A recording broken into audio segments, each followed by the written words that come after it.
Aïcha Conté, encore une fois, soyez la bienvenue en Côte d'Ivoire. Je pense que c'est un pays que vous connaissez bien. Oui. Ce n'est pas la première fois que vous venez. Si, c'est la première fois. C'est la première fois que vous êtes en Côte d'Ivoire? Oui. Ah d'accord, ok, c'est la toute première fois.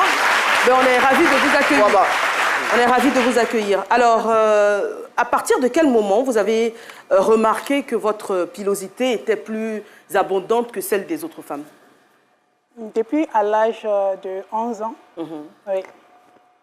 Depuis à l'âge de 11 ans, ça a commencé à sortir. Au niveau du visage? Oui. Et quelle a été votre réaction? Bon, je me suis dit que je suis différente des autres femmes. Voilà. Et c'est comme ça. Est-ce que dans votre famille, il y avait d'autres femmes qui avaient ce même type de pilosité? Non. Pas du tout? Non, je suis unique. Et lorsque vous vous rapprochez de vos parents pour des explications, qu'est-ce qu'ils vous disent? Parce que vous avez 11 ans, vous êtes brusqué par cette situation. Oui, comme c'était à l'enfance, donc et tu vas te dire que tu n'es pas normal voilà, avec les autres enfants. Donc c'est comme ça. Mais comme ma maman même, elle est médecin-chercheur, voilà, donc elle a fait beaucoup de choses. Je veux dire qu'à 11 ans, c'est vrai que même les petits garçons n'ont pas encore de la pilosité. Oui. Vous, en tant que femme, quand la pilosité commence à apparaître sur le visage, c'est juste un duvet ou c'est vraiment des poils qui apparaissent? Oui, bien sûr. C'est les poils. Voilà, c'est les poils. Et vos parents, votre mère, notamment médecin, est-ce qu'on vous envoie vers des médecins? Des dermatologues, par exemple? Est-ce que vous avez consulté des médecins pour comprendre? Oui, on a fait des analyses. Sincèrement, on a fait des analyses et on m'a prescrit beaucoup de médicaments. J'ai fait des injections et j'ai pris des médicaments aussi. Voilà, donc, mais jusque-là, ça persiste. Donc, seulement, je me suis décidée, moi, j'ai décidé de ne plus me raser. Parce que depuis à l'âge de 11 ans, tu as ça. Donc, je me suis acceptée. Voilà. Donc, quand vous étiez plus jeune, vous rasiez cette barbe? Oui, je rasais. Oui, à chaque fois, chaque 2 jours, quand je me rase, ça repousse. Exactement. Oui, je me rasais. J'ai regardé un reportage d'ailleurs où votre mère disait qu'elle vous achetait des crèmes dépilatoires pour enlever la barbe. Et à quel âge vous avez décidé d'arrêter? Il y a 2 ans de cela. Il y a 2 ans à peine? Oui, 2 ans. D'accord. Et est-ce que dans votre entourage, quand vous rasiez votre barbe, est-ce que dans votre entourage, quand vous alliez à l'école, vos amis, etc., savaient qu'à l'origine, vous aviez de la barbe ou personne s'en rendait compte? Oui, bien sûr. La famille. La famille. Sinon, les amis, non. C'est uniquement la famille. Voilà, donc, parce que je me rasais. Si tu te rases, on ne peut pas... On ne se rendait pas compte. Voilà. Donc ça ne vous a jamais gêné dans vos interactions sociales? Vous avez eu des amis, vous avez une vie sociale, vous êtes allé à l'école comme tout le monde? Oui, tout à fait. Tout à fait, j'ai des amis. Je veux dire, j'ai des fans à propos de mes barbes là. Donc je parlais avant de décider de vous assumer. Vu que vous rasiez, vous n'avez pas de problème. J'avais des amis. J'ai pas eu de problème en ça. Avec ça, même, j'ai pas eu de problème, sincèrement. Quel a été le déclic il y a 2 ans? Pourquoi vous décidez d'assumer la femme que vous êtes tout simplement au naturel? Bon, je me suis dit que c'est Dieu qui a voulu comme ça. Voilà, c'est Dieu qui a voulu. Si à chaque fois je me rase, ça me fatigue de me raser, sincèrement. Depuis quand tu as à l'âge de... Voilà, ça me fatigue, ça m'a fatiguée. Et un jour, j'ai bien réfléchi. Voilà, j'ai décidé de ne plus me raser quand même. Parce que j'étais fatiguée. À chaque fois, quand tu te rases, ça revient. Voilà, les gens, certains se posent la question, même actuellement, pourquoi je ne me rase pas? On me pose cette question-là. Mais c'est ma décision à moi. C'est ça. Voilà, c'est ma décision. Et quand tu t'acceptes, moi, je pense que ça ne doit pas poser problème à quelqu'un. Voilà. Quand vous avez décidé de vous assumer, donc de prendre cette décision de ne plus vous raser, la première fois que vous sortez avec la pilosité apparente, avec la barbe, quelle est la réaction de votre entourage? Bon, les gens te regardent bizarrement. Voilà, on te regarde bizarrement. Quand tu sors, tout le monde te regarde comme si tu es une sorcière. Ou bien c'est toi seul qui es là. Donc on te fixe. Bon, je ne sais pas. Et je peux dire, chacun pense de sa façon. Vous n'avez pas essayé tout ce qui est laser dans les pays occidentaux? Laser, c'est douloureux. Ça fait mal, donc je ne peux pas... Je me suis dit que c'est Dieu qui m'a donné. Donc, et de faire tout ça... Bon, déjà, comme je me suis acceptée et... D'accord. Oui, notre invité qui buzz s'est manifesté. Oui, en fait, je voulais dire que l'hirsutique, parce que la pathologie dont elle est atteinte, c'est une endocrinopathie. Ça fait partie des affections que l'endocrinologue soigne. Et c'est dû à une production excessive d'hormones mâles. Parce que les femmes aussi produisent les hormones mâles, mais en petite quantité. Et donc, chez certaines femmes, quand cette production est plus que la normale, c'est ce qui entraîne une pilosité anormale. Au niveau du visage, par exemple, de la poitrine et tout. Et là, ça se manifeste par la barbe. Donc, en général, le traitement qu'on propose, c'est les anti-androgènes, c'est-à-dire les médicaments pour réduire un peu la production de ces hormones mâles.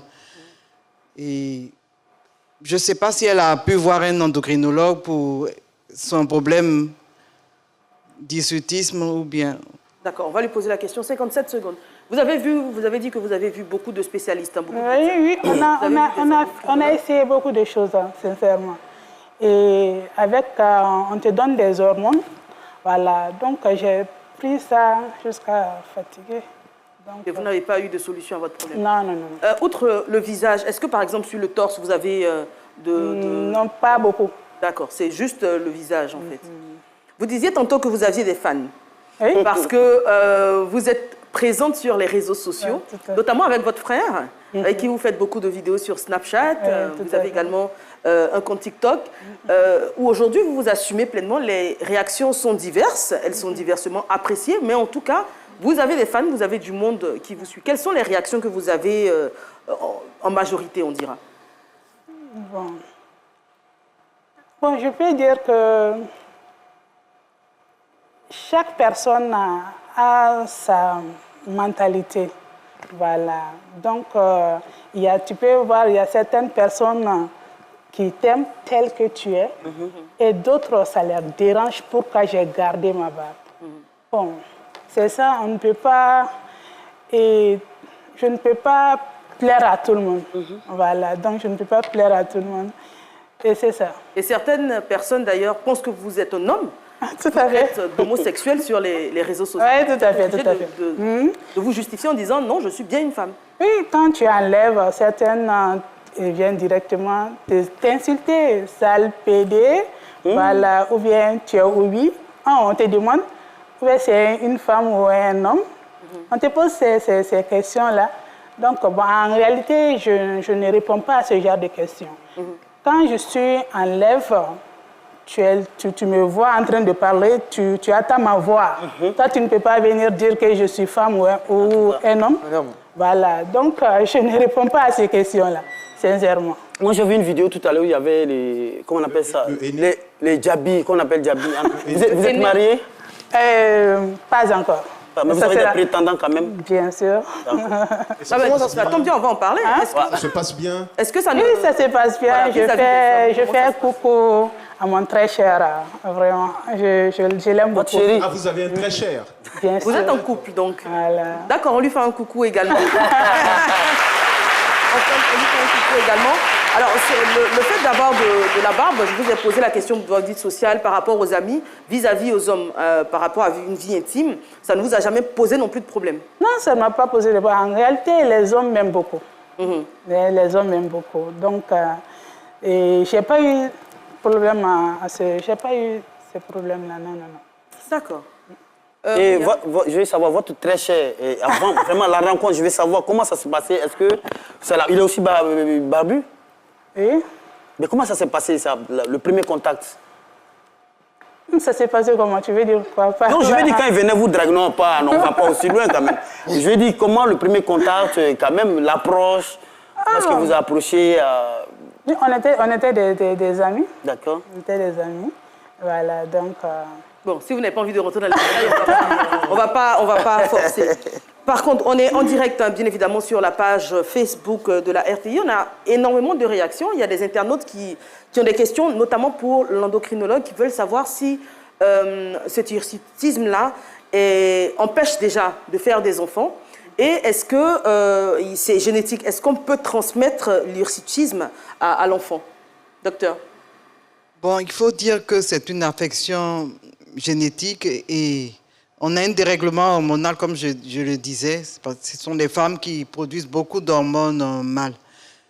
Et certaines femmes peuvent avoir des enfants, mais ce n'est pas facile. Okay.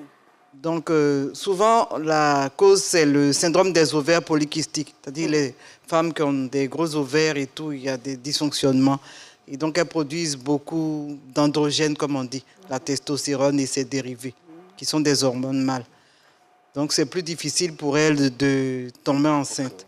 Mais il faut les prendre tôt. Et ce qu'on demande aussi, c'est qu'elles puissent perdre aussi du poids. Parce que comme c'est une affection qui fait prendre du poids, donc on demande pour... Ce sont les médicaments aussi. Des médicaments favorisés. Vous, dans votre cas, c'est les médicaments qui vous prennent du poids? Non, nous sommes, notre famille, nous sommes des personnes qui sont comme ça. Voilà, mais je peux dire que l'hormone aussi, ça joue beaucoup. Parce que juste là, je prends des médicaments. Voilà, juste là, tu prends des médicaments tout le temps. Voilà, c'est ça. Eva, si je peux me permettre une question au docteur, j'aimerais savoir comment se faire diagnostiquer, par exemple, du syndrome des ovaires polykystiques. C'est quoi la démarche? Bon, pour le syndrome des ovaires polykystiques, là, souvent, c'est le gynécologue qui se rend compte que les règles sont espacées et tout. Et la femme a des difficultés pour tomber enceinte. Et quand on fait une échographie pelvienne, et là, on retrouve des gros ovaires au niveau de... Très bien. Lucien? Alors moi, ce que je veux dire, c'est que vous avez tous mes encouragements parce que c'est véritablement de la force de s'assumer malgré le regard des autres. Et vous le faites tellement bien. Et votre apparence masculine ne vous a pas enlevé votre féminité. J'aime la grâce avec laquelle vous vous exprimez, vous souriez, c'est vraiment très beau, sincèrement. Merci. Et vous êtes une très belle femme, hein, franchement. Merci. Ah oui, vous avez un très beau sourire, de très beaux yeux. Vous êtes très belle à regarder. Merci. Alors, est-ce que j'ai vu encore un reportage parce que, bien évidemment, votre histoire m'intriguait. Donc, j'ai fait beaucoup de recherches sur vous. Vous avez participé à beaucoup d'émissions, au Mali notamment. Et j'ai vu une émission où il y avait un reportage de vous. Et vous étiez en compagnie d'enfants qui étaient très heureux d'être avec vous, qui vous appelaient Tata, qui parlaient avec vous, qui souriaient également. Les enfants, en général, ne jugent pas. Hein, les enfants ne sont pas dans le jugement. Alors justement, quel est votre rapport aux enfants? Quel est le contact que vous avez? Je n'ai pas de problème avec les enfants. J'adore les enfants. Voilà, donc je n'ai pas de problème avec eux, même au Mali. Et je suis aimée. Voilà, moi je suis aimée en tout cas. Je n'ai pas ce problème-là. Mais certaines personnes peuvent te juger. Voilà, en passant, ça ne me dit rien. Voilà, tu peux penser comme tu veux. C'est ma vie à moi. Donc, ça, nous sommes... il y a des femmes Barbie, je ne suis pas la seule. Je ne suis pas la seule.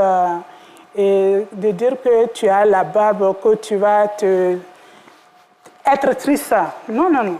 Donc, je suis avec les gens qui m'aiment, je suis avec eux. D'accord. Voilà. Et nous, on vous aime sur le plateau. Merci d'être avec nous. À tout de suite. Avec Move Money, c'est aussi rapide. Alors téléchargez Move Money ou tapez étoile 155 étoile 1 dièse et transférez de l'argent. Move Africa, un monde nouveau vous appelle. Le plateau de ce midi, merci d'être avec nous. Alors aujourd'hui, nous avons l'association des éclaireurs et éclaireuses évangéliques de Côte d'Ivoire, groupe Bethel. Le responsable de l'association, c'est M. Kian-Yves Landry. L'association nous visite aujourd'hui pour détendre les jeunes après cette année scolaire et bien avant la séparation pour les vacances. Merci à vous. Nous avons également l'association de la jeunesse de Petit Duékoué et Guitrozon. Ah, moi, j'aime trop les tenues de l'Ouest. Hein. Vous êtes magnifiques dans les tenues. Le président, M. Neti Victorien, la vice-présidente Boho, les responsables, M. Yahi Franck, et mesdames, Cynthia Roy, Bafurette et Madame Yadé, Le 24 août prochain, à Guy-Trozon, l'association prévoit l'investiture du président central, la présidente des femmes, ainsi que le bureau clôturé par la cérémonie d'hommage aux mamans. Et puis, nous avons la Fondation Enfant Jésus Rosa Mystica de Côte d'Ivoire. Merci à la coordonnatrice Madame Kone Massiama et à la présidente de la Fondation Maman Pauline. Merci beaucoup. Alors, avant de reprendre notre échange avec Dame Aïcha Kanté, avec qui on parle de sa condition de femme qui vit avec l'hirsutisme, c'est comme ça que ça se dit de façon médicale, et nous on va dire de femme barbue, parce que c'est comme ça qu'elle se définit, elle en est très fière d'ailleurs. On va accueillir Monsieur Jean-Tanguy Yapoadou, promoteur du Salon africain du football. Bonjour à vous, merci d'être présent, et vous êtes là pour nous parler du Salon africain du football justement, qui aura lieu du vendredi 28 juin au 29 juin prochain à Sofitel Hôtel Ivoire.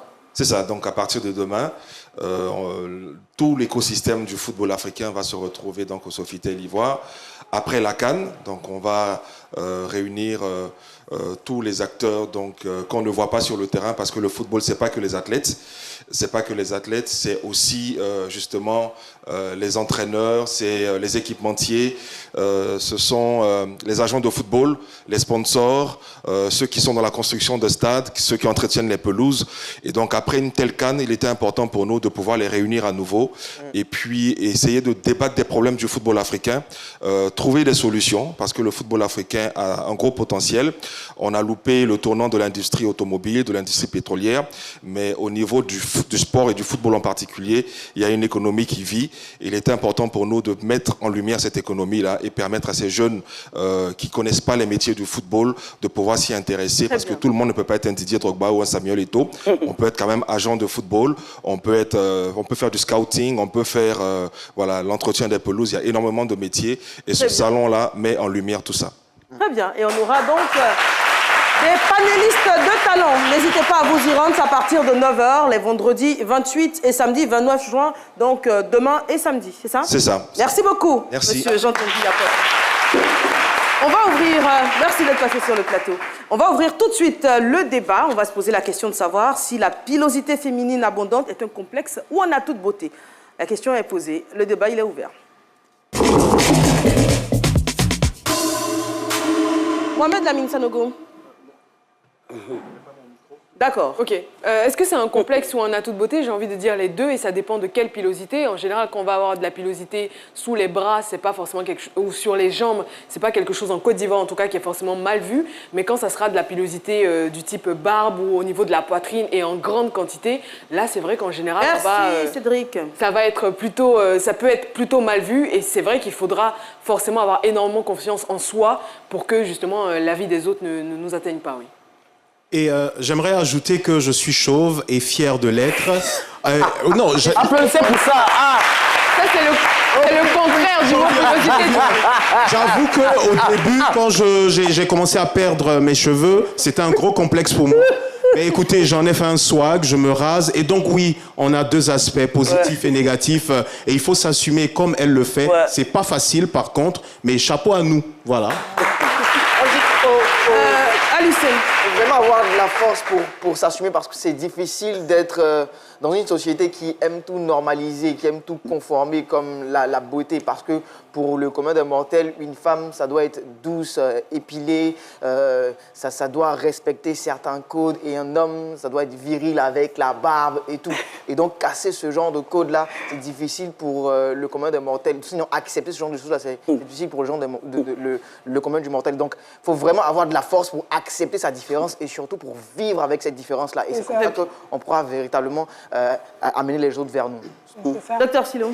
Je m'attendais à tout sauf chauve et fier de l'être. Merci mon frère, franchement. Merci. Mais je dis, il n'y a pas grand chose à dire, c'est naturel. Quand ce que Dieu te donne, tu vis avec. Moi, je suis contre même le fait qu'elle se rasait, tout ça là. Vous voyez? Même les médecins, ils vont bouffer, tout ça. Quand Dieu te donne quelque chose, il sait pourquoi il t'a donné, je vous assure. D'accord. Moi, j'aimerais poser une question à docteur. En Côte d'Ivoire, est-ce qu'il y a beaucoup de femmes qui vivent avec de l'hirsutisme? J'arrive à le prononcer.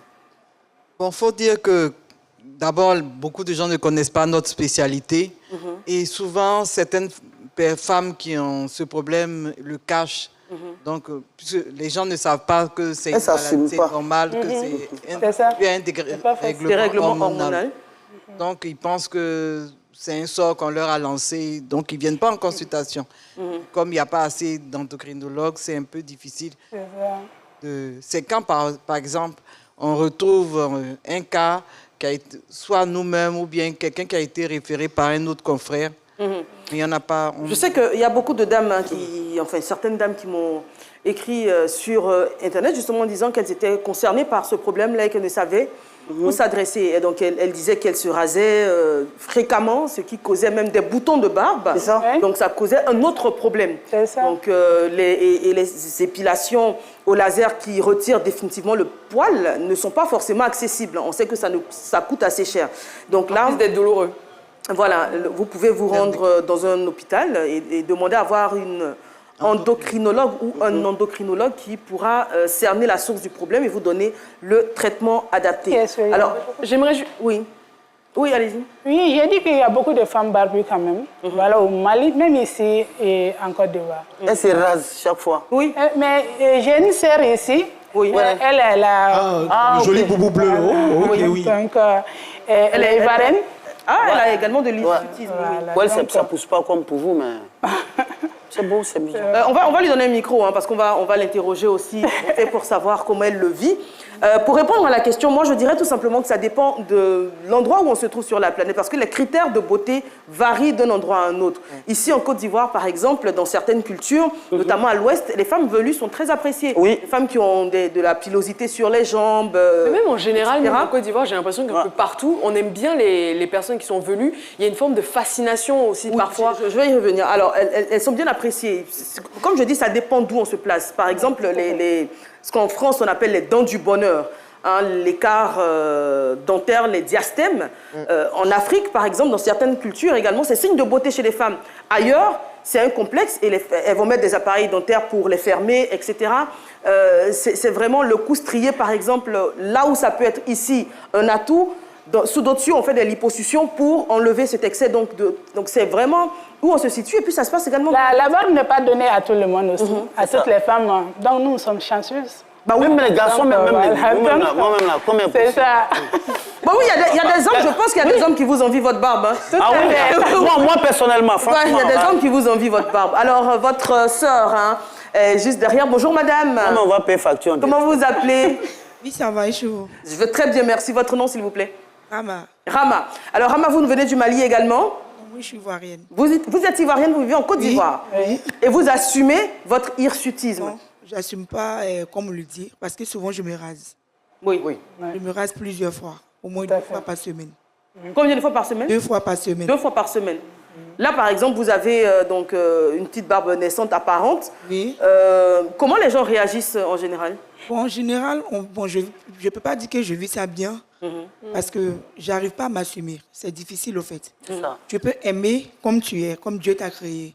Mais quand tu sors le regard des autres, c'est vraiment très difficile, au fait. Ça, c'est... Tu es pointé du doigt, tu les raisons, tu traites de tout, de sorcière et tout. Mais ce n'est pas facile d'assumer comme Aïcha le fait. Donc, du coup, moi, souvent, je me rase. Est-ce que vous avez eu recours, par exemple, à des médecins? Est-ce que vous avez consulté des dermatologues, des endocrinologues pour savoir la source du problème? Comme la dame vient de le dire tout à l'heure, tout le temps, quand tu vas consulter les médecins et autres, ils vont toujours te répéter les mêmes choses. C'est les hormones d'homme. Oui, d'accord. Je préfère m'assumer comme ça. Et vous avez déjà essayé un traitement hormonal ou pas du tout? Non, pas encore. D'accord. Vous êtes en couple? Non, pas encore. D'accord. Vous avez des prétendants? Oui. Ah, c'est déjà bon, c'est déjà bon. C'est déjà bon. Oui, moyen. Non, j'aimerais juste, parce que quand Alucine a pris la parole, il parlait du commun des mortels et que la femme était forcément douce et épilée. Et juste, je voulais... Dans l'idéal des... Ouais, dans l'idéal, mais je veux dire, le commun des mortels, la beauté, ça reste quand même très spécifique à un endroit. Et comme ce que vous étiez en train de dire, en Côte d'Ivoire, je trouve quand même qu'il y a une acceptation des poils qui est quand même beaucoup plus élevée que celle qu'on peut retrouver en Occident, par exemple. Et ça dépend d'où. Parce que, comme vous le disiez, les jambes velues, par exemple, sont critères de beauté. Par exemple, quand une femme a des poils sous les bras, là, ça dérange un peu plus. On a l'impression que c'est sale, faut pas lever les bras, faut s'épiler sous les bras. Ça dépend vraiment de la zone hein, qui est. Et c'est vrai qu'aujourd'hui, Et aujourd'hui, on le voit, par exemple, justement sur les réseaux sociaux, il y a une vague de libération comme ça des poils de jeunes dames qui décident de s'assumer, de ne pas. Il y a des icônes hein, aujourd'hui en Côte d'Ivoire même qui, sans complexe, affichent leur pilosité sans se gêner. Oui. Alors, en fait, je voulais parler de ces hommes-là aujourd'hui qui emboîtent le pas aux femmes, par exemple, en parlant de pilosité des aisselles, par exemple. On rase nos aisselles. C'est-à-dire qu'il y a d'autres qui n'en veulent pas, il y a d'autres qui veulent. C'est vrai que c'est 50-50, mais aujourd'hui, les gens, on n'a plus de problème à voir une Aïcha avec une barbe ou avec un homme. Je suis pas d'accord avec vous. Je pense qu'aujourd'hui, c'est beaucoup. On a vu, regardez, juste les réactions qu'on a eues sur la page Facebook quand on a posté hier.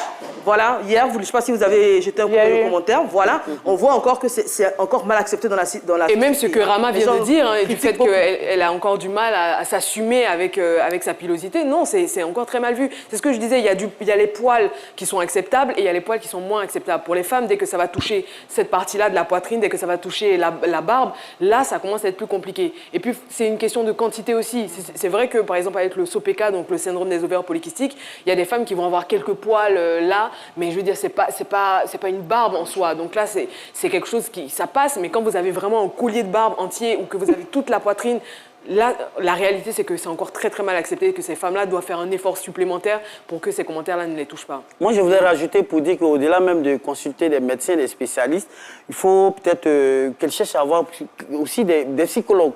Parce que vous allez voir ces médecins-là, ils vont vous dire, bon, voilà pourquoi ça fait ça, mais il n'y a pas de remède. Vous dire, il faut faire ça pour que ça quitte, parce que c'est naturel. Ça peut c'est pas le travail il faut maintenant voir quelqu'un qui puisse... oui, pour lui dire de s'accepter. C'est le plus important pour moi. Voilà, de s'accepter. C'est vrai que tu connais l'origine, qu'est-ce qui provoque, mais comment t'accepter dans la société? Tu ne peux pas passer ta vie en train de te raser, quoi. Voilà. Certes, ça peut déranger certaines personnes. Voilà, quand tu sors, on te regarde, les gens te jugent. Bon, moi, je peux dire que c'est pas eux, c'est Dieu qui nous a créés. Voilà. La barbe, là, c'est pas moi qui a voulu comme ça. C'est pas vous, c'est Dieu.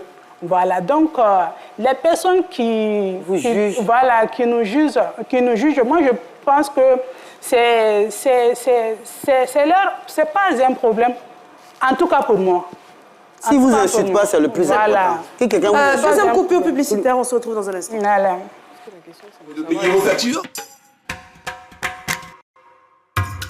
Avec Move Money, c'est aussi simple et rapide. Alors téléchargez l'appli Move Money ou tapez étoile 155 étoile 4 dièse et payez vos factures. Move Africa, un monde nouveau vous appelle.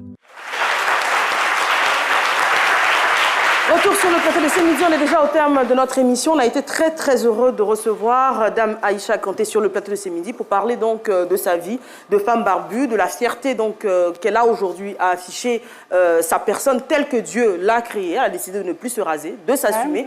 Ses proches l'acceptent. Je peux dire, je vais saluer ma grande sœur, Madame Rose et Maya. C'est à cause d'elle que je suis ici. Voilà, avec la famille Keita aussi qui sont ici. Donc, je les remercie sincèrement. Voilà, parce que la famille aussi me soutient. La famille me soutient. Aujourd'hui, de quoi vous avez envie? De quoi vous avez besoin? Est-ce que c'est plus de tolérance? Qu'est-ce qui vous rendrait heureuse aujourd'hui?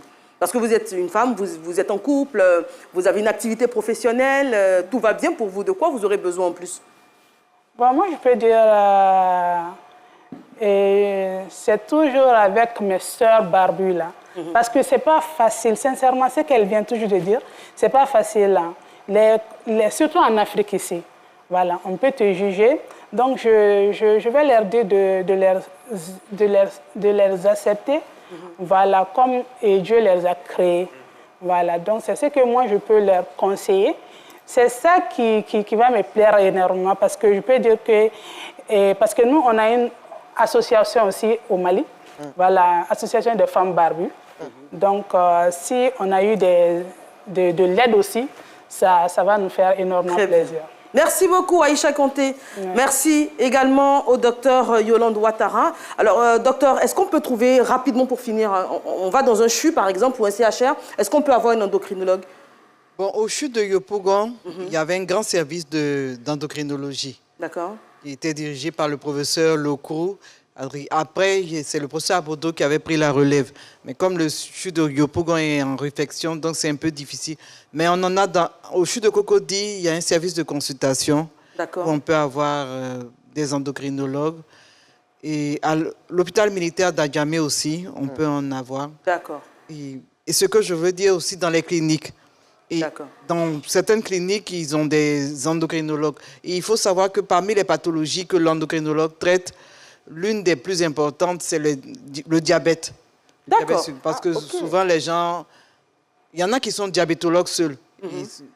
Au cours de la spécialité, on fait la diabétologie et puis les autres pathologies endocriniennes. Très bien. Donc, tous ceux qui ont des problèmes de thyroïde, de surrénal et tout.